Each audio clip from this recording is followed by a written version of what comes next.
Saya sudah hitung, saya sudah pelajari angka-angka, banyak sekali sumber daya kita yang bocor.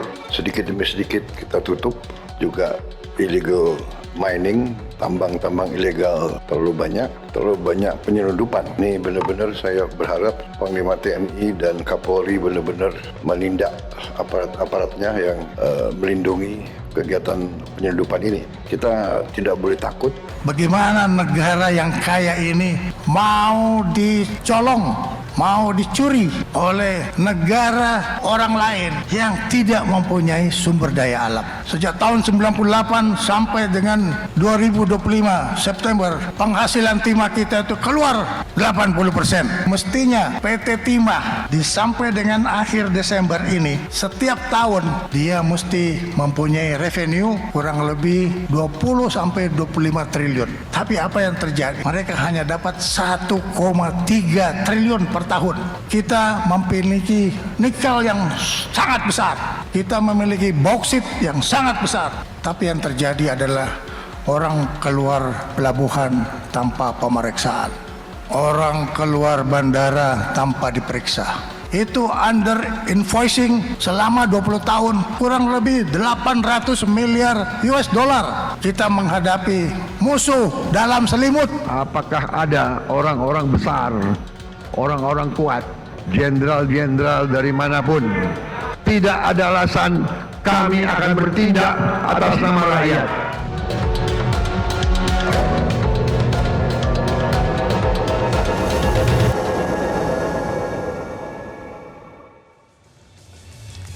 Selamat malam pemirsa, pekan ini Presiden Prabowo Subianto memerintahkan kepada aparat penegak hukum untuk menindak siapapun dalang di balik aksi penyelundupan hasil tambang. Tentang siapa dalang di belakang aksi tambang ilegal ini, Menteri Pertahanan Syafri Samsudin menyebutnya sebagai musuh dalam selimut. Mereka bersekongkol dengan negara lain dan diduga merugikan Indonesia hingga ribuan triliun. Bisakah sang dalang itu tumbang? Pemirsa, bersama saya Leonard Samosir, inilah Top Ekonomi.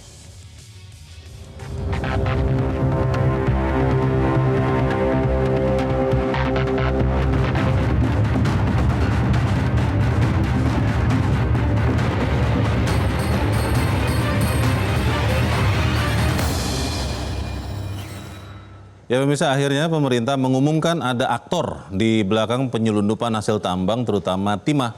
Dengan diumumkannya keberadaan sang dalang itu, maka bisa diharapkan hanya persoalan waktu saja sang bos penjarahan kekayaan alam Indonesia itu akan segera terungkap dan semoga ditangkap. Pada hari Senin kemarin dalam sidang paripurna kabinet, Presiden Prabowo Subianto kembali menegaskan ada pidana bagi pencuri hasil tambang di Indonesia. Di bagian awal Presiden mengatakan, saya sudah hitung, saya sudah pelajari angka-angka, banyak sekali sumber daya kita yang bocor. Sedikit demi sedikit kita tutup. Selanjutnya Presiden juga mengatakan illegal mining atau tambang ilegal terlalu banyak penyelundupan. Kita sudah kerahkan TNI, Polri masih saja terus tidak mau menghormati hukum Indonesia.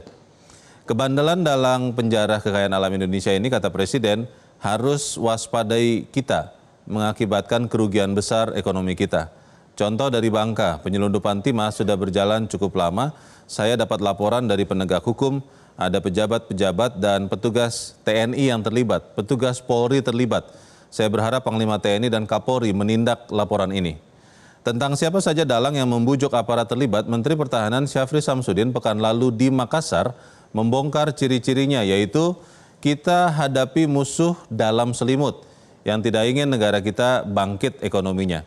Ciri-ciri lain dalang penjara kekayaan alam itu adalah bekerja sama dengan negara lain. Menteri Pertahanan Syafri mengatakan negara yang kaya ini mau dicolong oleh negara lain yang tidak punya sumber daya. Di Bangka kita punya timah sangat besar. Ada negara, dia bisa jadi pengekspor timah tapi dia nggak punya penghasilan timah. Dari mana? Itu karena kita tidak menjaga sumber daya alam. Ciri-ciri lain adalah mereka bebas keluar masuk pelabuhan dan bandara. Menhan Syafri Samsudin mengatakan kita memiliki nikel sangat besar, bauksit sangat besar. Tapi yang terjadi, orang keluar pelabuhan tanpa pemeriksaan, orang keluar bandara tanpa diperiksa. Mereka inilah yang menurut Menteri Pertahanan menyelundupkan kekayaan alam Indonesia. Menteri Pertahanan mengatakan tahun 1977 kita berhasil memberantas penyelundupan timah, tapi nggak sampai 21 tahun, yaitu tahun 1998 sampai 2025 September. 80% dibawa keluar tanpa bayar pajak, tanpa bayar apapun. Ini ironi. Menurut Menhan Syafri Samsudin, under invoicing selama 20 tahun kurang lebih 800 miliar dolar Amerika atau sekitar 13.000 triliun rupiah. Soal potensi kerugian negara ribuan triliun akibat pencurian hasil tambang, Menhan Syafri Samsudin memberikan contoh penggelapan timah.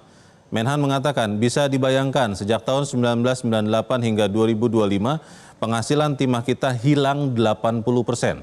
Mestinya timah tiap tahun dia menghasilkan revenue 20 hingga 25 triliun rupiah. Tapi apa yang terjadi hanya 1,3 triliun rupiah. Apakah dalang pencurian besar-besaran kekayaan alam Indonesia ini dilindungi atau di-backingi orang kuat? Dalam pidato kenegaraan tahun ini, Presiden Prabowo Subianto di sidang paripurna 15 Agustus yang lalu mengatakan bahwa Presiden sudah mendapatkan laporan tentang backing penjarahan tambang. Di bagian awal Presiden mengatakan, kita menghadapi realita terjadi kebocoran kekayaan negara kita dalam skala yang sangat besar. Selanjutnya Presiden mengatakan terdapat 1.063 tambang ilegal dan potensi kekayaan yang dihasilkan oleh 1.063 tambang ilegal. Potensi kerugian negara minimal 300 triliun rupiah. Mengalirnya kekayaan kita ke luar negeri kalau kita biarkan terus-menerus, kita berpotensi jadi negara gagal. Saya berkewajiban untuk mengambil langkah-langkah yang perlu, walaupun itu sulit dan juga tidak populer bagi pihak-pihak tertentu. Dan akhirnya Presiden menegaskan, saya minta dukungan seluruh anggota MPR, ini demi rakyat kita.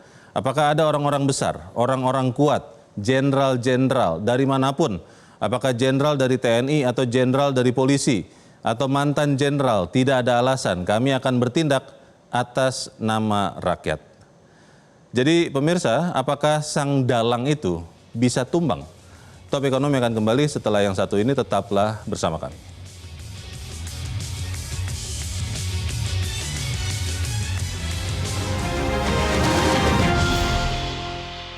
Jelajahi cara baru mendapatkan informasi. Download Metro TV Extend sekarang.